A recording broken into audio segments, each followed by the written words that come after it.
उज्जैन पहुंचते ही आपको कण कण में महाकाल की अलौकिक शक्ति का आभास होना शुरू हो जाता है और आपको लगता है कि बस खुद को महादेव से जोड़ दो और सब कुछ महादेव पर छोड़ दो। उज्जैन का महाकाल का मंदिर भगवान भोलेनाथ का सबसे प्रिय निवास स्थान माना जाता है। कहते हैं ये इतना दिव्य और पवित्र स्थान है कि आप यहाँ पर कितनी बार भी दर्शन कर ले, आपकी इच्छा कभी भी पूरी नहीं होने वाली। शिव का ये महाकाल रूप शिव का बहुत ही अलौकिक, अद्भुत और उग्र रूप। महाकाल के इस रूप के आगे पृथ्वी और ब्रह्मांड के कण कण नतमस्तक हो जाते हैं। पूरे विश्व में ये एक ऐसा अकेला ज्योतिर्लिंग है जहाँ भस्म से शिव जी का श्रृंगार किया जाता है और भस्म आरती की जाती है। तो चलिए जान लेते हैं कि महाकाल का भस्म से श्रृंगार और भस्म आरती क्यों की जाती है। शिव पुराण के अनुसार उज्जैन, जिसको अवंती नगरी कहा जाता था, उस नगरी में वेदप्रिय नाम के एक ब्राह्मण रहा करते थे। एक दिन वेदप्रिय अपने परिवार जनों के साथ पूजा पाठ कर रहे थे, तभी दूषण नामक एक असुर वहाँ पर आ गया और उसने देखा कि सब लोग शिव की आराधना में लीन है। उसे बहुत ही क्रोध आया, उसने उन पर आक्रमण कर दिया। लेकिन ब्राह्मण के पुत्र शिव भगवान के सच्चे भक्त थे और उन पर उस राक्षस के आक्रमण का कोई असर नहीं हुआ और उन्होंने अपनी पूजा जारी रखी।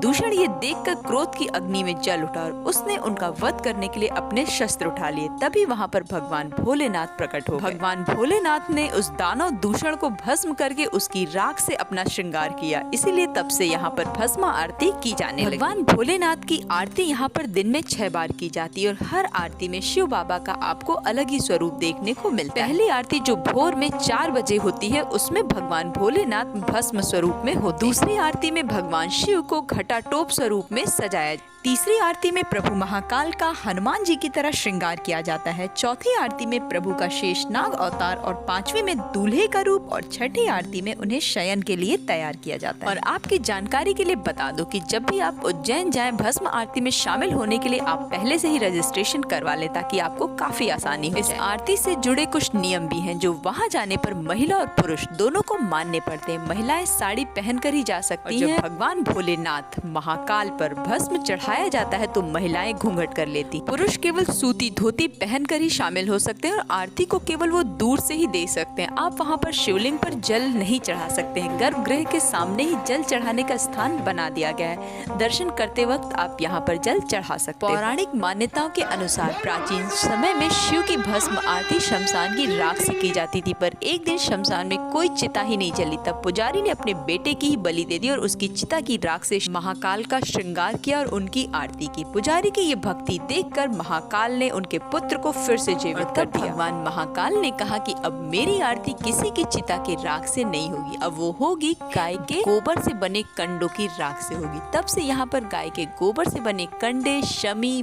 बेल, अमलतास, बेर की लकड़ियाँ, पलाश, बड़ को जलाकर तैयार किए गए भस्म से ही उनकी रोजाना आरती की जाती है। केवल भारत में ही नहीं, पूरे विश्व में जितने भी ज्योतिर्लिंग हैं उनकी जलाधारी उत्तर की ओर है। सिर्फ महाकालेश्वर मंदिर की जलाधारी दक्षिण दिशा की ओर है, इसलिए इसे दक्षिण मुखी महाकाल भी कहा जाता है। हिस्सों में विभाजित ये मंदिर अपने अंदर ढेर सारी शक्तियों, चमत्कारों एवं रहस्यों को समाये हुए। ऊपरी हिस्सा नागचंद्रेश्वर मंदिर का है, नीचे ओमकालेश्वर मंदिर है और सबसे नीचे है महाकाल का ज्योतिर्लिंग। हमें से बहुत कम लोगों को पता होगा कि इस मंदिर का जो सबसे ऊपरी हिस्सा है श्री नागचंद्रेश्वर मंदिर का, वहाँ पर नागराज तक्षक की मूर्ति है। इस प्रतिमा के ऊपर भगवान भोलेनाथ अपने पूरे परिवार के साथ विराजमान है और ये मंदिर साल भर में केवल एक बार खोला जाता है, वो भी नाग पंचमी के दिन। मंदिर के गर्भगृह में एक ऐसी जगह है जो मंदिर से जुड़ी हुई है जहाँ आपको भैरव बाबा के दर्शन होंगे। आपको जानकर आश्चर्य होगा कि पूरे विश्व में ये एक ऐसा मंदिर है जहाँ पे बाबा को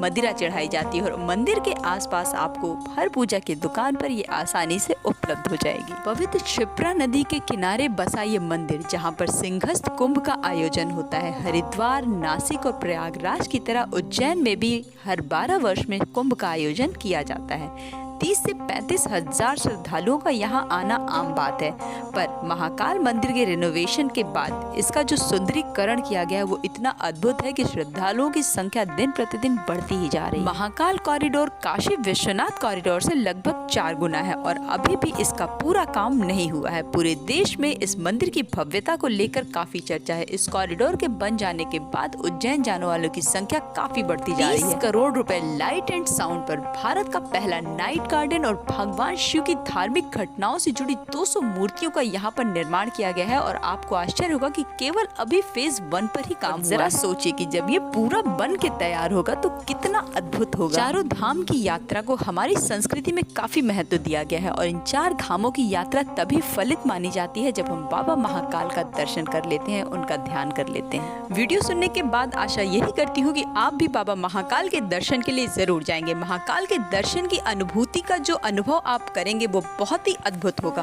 बाबा महाकाल हम सब पर अपनी कृपा बनाए रखें, इसी प्रार्थना के साथ आपसे विदा लेती हूँ। वीडियो कैसी लगी कमेंट करके जरूर बताएं। बाबा महाकाल मंदिर के बारे में आप भी अपना अनुभव और जानकारी जरूर शेयर करें। मिलते हैं फिर एक बेहतरीन कंटेंट के साथ मेरी नेक्स्ट वीडियो में। Till then bye bye, take care and thanks for watching.